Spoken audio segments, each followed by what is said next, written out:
The man was just looking for a quiet place to be alone, but since he didn't know the area, he stumbled into a strip club by mistake. He'd barely taken a seat when a scantily clad stripper came over to chat him up. He intended to turn her down, but then he spotted a colleague walking in. To avoid being seen, he followed her up to a private booth. He gave the woman some cash, but no matter how she tried to seduce him, he wasn't interested. His strange behavior made her think he was an undercover cop, so she cursed him out and threw the money back. The man was left standing there, awkward and stunned, but this accidental encounter was about to completely change the course of both their lives. Doug used to have a happy family. He and his wife had a lovely daughter named Emily, but a sudden car accident took Emily away from them forever. The tragedy hit them like a bomb, destroying their family's peace and happiness. His wife, Lois, blamed herself for their daughter's death. She's been trapped by guilt for 10 years, afraid to even step out the front door. She isolated herself like an island. The atmosphere at home was suffocating, filled with the bitter pain of grief every single second. Doug watched his wife sink deeper every day, while his own heart was in just as much pain, but he didn't know how to comfort her, or how to face the despair, so he chose to run away. He started playing poker all night long, and eating alone at a diner in the early morning hours. That's how he met a waitress named Vivian. He looked at her as a temporary confidant he could open up to. He even invited her on a business trip to New Orleans. But fate can be cruel. Vivian suddenly died of a heart attack. He went to the cemetery to pay his respect, then went to visit his daughter's grave. But there, he stumbled upon Lois. She had already prepared grave plots for both of them. In that moment, Doug's pent-up emotions finally exploded. He demanded to know why she would do such a thing. His wife was trapped in the past, even planning their future around their own death. With his only source of comfort gone, it felt like their home was nothing but ruin. That night, Lois paced outside the door for a long time, wanting to reconcile with Doug, but in the end, she turned and walked away. Inside the room, Doug could no longer hold it in, burying his head in his hands and sobbing. An adult's breakdown isn't always about hysteria, but often happens in a hidden corner, where the heart quietly shatters. Filled with exhaustion and confusion, Doug still embarked on his business trip to New Orleans. He thought it was just another escape, never expecting that this trip would completely change his and Lois's lives. Upon arriving in New Orleans, his colleagues kept bragging about their glorious exploits, behavior that Doug couldn't condone. He didn't want to discuss these boring topics anymore, so he sneaked out of the venue. He just wanted to find a place to hide, but because he didn't know the way, he stumbled into an underground bar. Under the dim light, a dancer named Allison approached him. Her face bore a maturity beyond her years. Doug intended to refuse, but seeing his colleagues enter as well, he had to follow Allison to a booth upstairs. He paid her, and said seriously, "I'm not here for fun." Allison reminded him so much of his daughter in her youth. Doug couldn't help but ask for her name and age. This unusual behavior made Allison mistake him for an undercover cop, so she cursed and shoved the money back at him. However, a turning point came quickly. Doug was eating at a nearby diner when Allison walked in, too. When she turned around, she spotted Doug. Accustomed to transactions in the dark, she felt exposed under the light, looking completely flustered. Doug stepped up to explain, clarifying that he wasn't a cop, just a businessman on a trip. With that, he went back to his seat. Allison finally let her guard down and immediately apologized. She explained that business had been slow, and she couldn't even afford her rent. If the cops caught her again, her life would be officially over. She got up to pay and leave, but Doug stepped in and paid her bill. Doug was drowning in his own grief, yet he reached out to help Allison in hers. He didn't see her as a stripper then, but as a child who needed care, just like the daughter he failed to protect, Emily. He gave Allison some extra cash, hoping to help her get through this tough spot. That night, Doug walked Allison home. Her place was tiny, messy, and had no power. They had to talk by candlelight. To thank Doug for his help, Allison tried her best to seduce him, but was rejected once again. When she questioned his motives, Doug didn't offer any explanation. He just pretended to be asleep. They spent the night in silence, with no romance or desire, just two lonely souls keeping each other warm. The next morning, a call from work woke Doug up. He intended to use the bathroom, but found the stench inside unbearable, so he rushed right back out. He gently tucked Allison in, and noticed the scars on her arm. He froze in his track, wondering what a girl her age had actually been through. Back at his hotel, Doug pulled out a photo of his daughter, Emily. Allison bore a striking resemblance to the Emily in the photo. The sight made him miss his daughter even more. Suddenly, he made a decision. He was going to help this girl. Doug called Lois first to check in, telling her he would be staying in New Orleans a while longer, though he couldn't quite explain the reason just yet. This vague update sent Lois's imagination running wild. She wrongly assumed their marriage was in crisis again. After Doug finished his work, he brought some cleaning supplies to Allison's place. Allison was still asleep, so Doug got to work on his own. He fixed the power first, then unclogged the toilet. Just like a father, he quietly tidied up Allison's messy home. And all of this was seen by Allison when she woke up. As Doug and Allison were growing closer, Lois, back at home, made a shocking decision of her own. Believing her husband had a new lover in New Orleans, and determined to win him back, she, who hadn't left the house in 10 years, actually decided to drive there to find him. But the moment she got in the driver's seat, she was stumped. She spent nearly an hour fiddling around, unable to even get the seat adjusted. 10 years of isolation had left her completely out of touch with the world, but she didn't give up. Early the next morning, she got dressed and sat in the car to try again. Finally, she managed to drive out of the garage.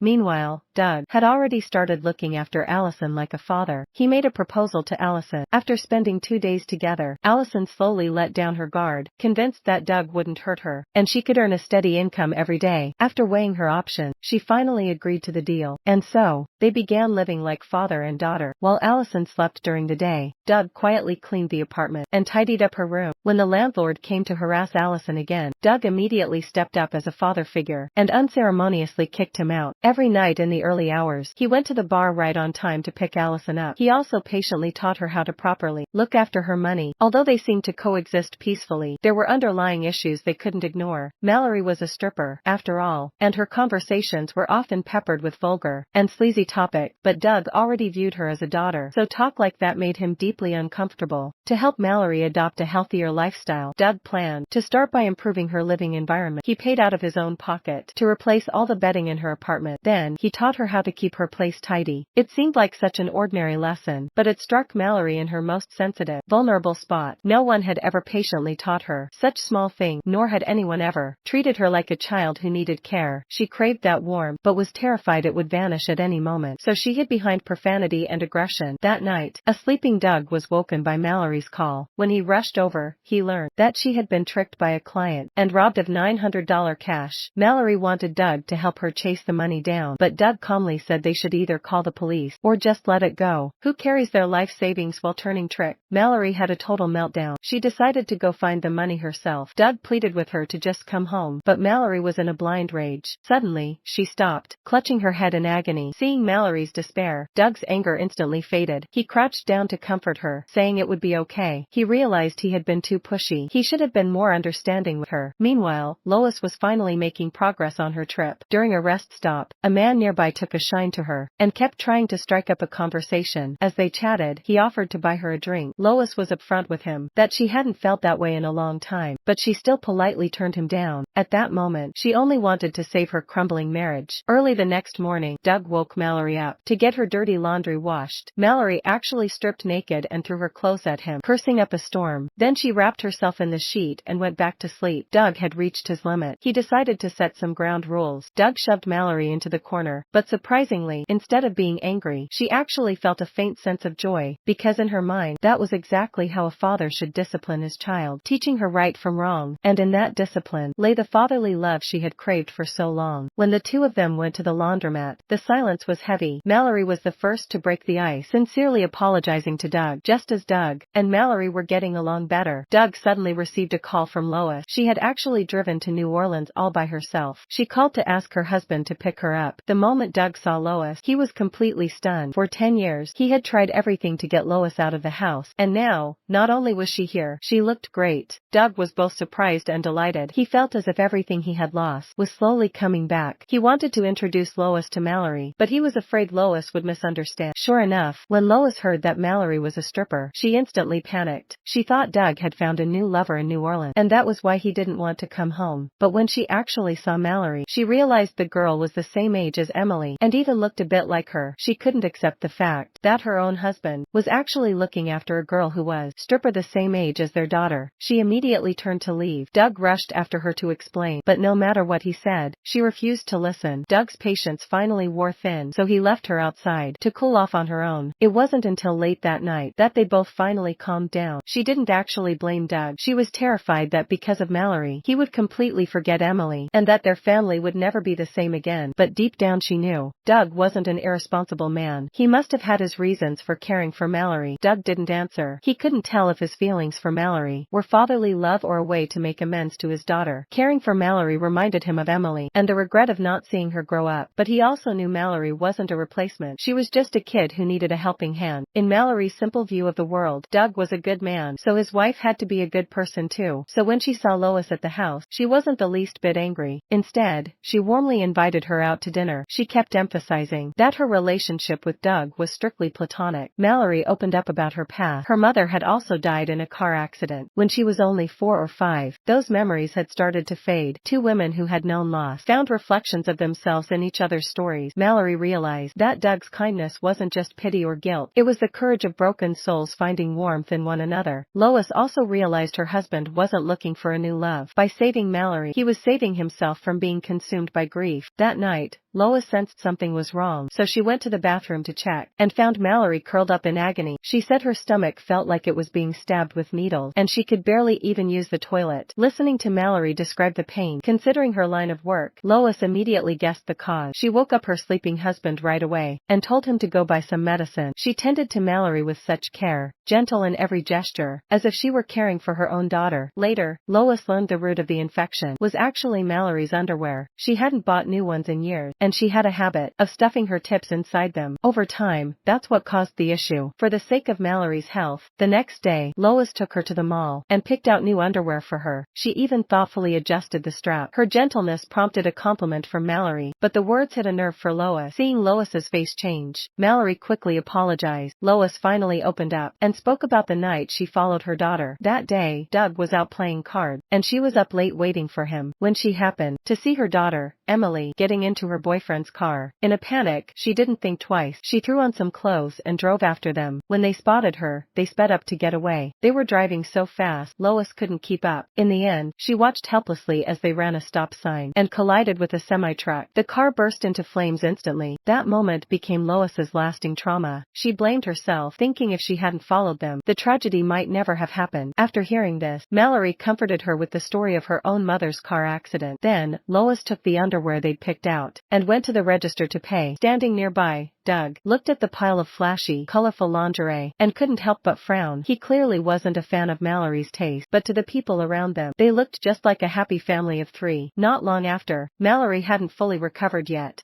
but she was in a hurry to get back to work at the club. Lois was heartbroken and worried. She tried to persuade her to take a few days off to rest, but Mallory stubbornly insisted, "If I don't work, I don't eat." They got into a huge argument over it. In the end, they couldn't stop her from going out. Realizing there was no point in staying, Lois silently started packing her bag, deciding to head home the next day. Doug didn't object. That night, Doug waited outside for word from Mallory. It wasn't until late that he finally got a call from her. Mallory was in trouble again. Apparently, while she was with a client, she got caught in a police raid. But considering how young she was, the police went easy on her. They said as long as bail was posted, she could be released to her guardian. Doug and Lois didn't hesitate. They rushed to the station to bail Mallory out. On the way back, silence filled the car. The air was so heavy it was hard to breathe. But when they stopped at a red light, Mallory suddenly shoved the door open and bolted. Doug chased after her, frantically asking where she was going. But Mallory just turned back and shouted one last thing before running off without looking back. Watching her disappear into the distance, Doug knew deep down that he and Lois couldn't keep her. "She's not Emily. I know that." They finally realized that no one can replace those who are gone, and you can't force someone to change their life. Early the next morning, Doug and his wife packed up to go home. Before leaving, Doug left some money with a neighbor, asking them to give it to Mallory, hoping it might help her out if she ever ran into trouble. Then, the couple left the city behind. Back home, they gradually settled back into their old routine, until one day, Doug unexpectedly received a call from Mallory. On the phone, she sounded like a completely different person from just weeks before. Her former immaturity and impatience were gone, replaced by a much calmer, steadier tone. And having left that life behind, her whole demeanor had completely changed, radiating a vitality that had been missing for so long. Over the phone, Mallory sincerely thanked Doug for the warmth he had brought into her life, and said she would follow Lois's advice to start a brand new life in a different city. She also wished the two people who had helped her all the very best, her words filled with genuine sincerity. After hanging up, Mallory picked up the suitcase Doug had given her, and without a moment's hesitation, she firmly boarded the bus heading to her new city. She knew that this time, she was moving toward a fresh start that truly belonged to her. Some might think this is just a cliché story about a middle-aged man saving a lost girl, but actually, Welcome to the Rileys is a story about mutual redemption. They are like 3 broken puzzle pieces, full of cracks when apart, but forming a complete complete picture when put together. True warmth is never about forcing change, but about embracing each other's brokenness. Lois couldn't save her daughter, but in the process of caring for Mallory, she slowly freed herself from the shackles of guilt. Doug had been avoiding the cracks in his marriage, but through their shared days protecting Mallory, he found his way back to his wife. Mallory was used to hiding behind a mask of indifference, but in the kindness of this couple, she rediscovered her desire for a normal life. Even though they haven't fully let go of their past pain, they found within each other's lives a way to live with regret and walk in warmth. This film reminds us that even in life's darkness, unexpected tenderness awaits, helping us piece together the courage to move on.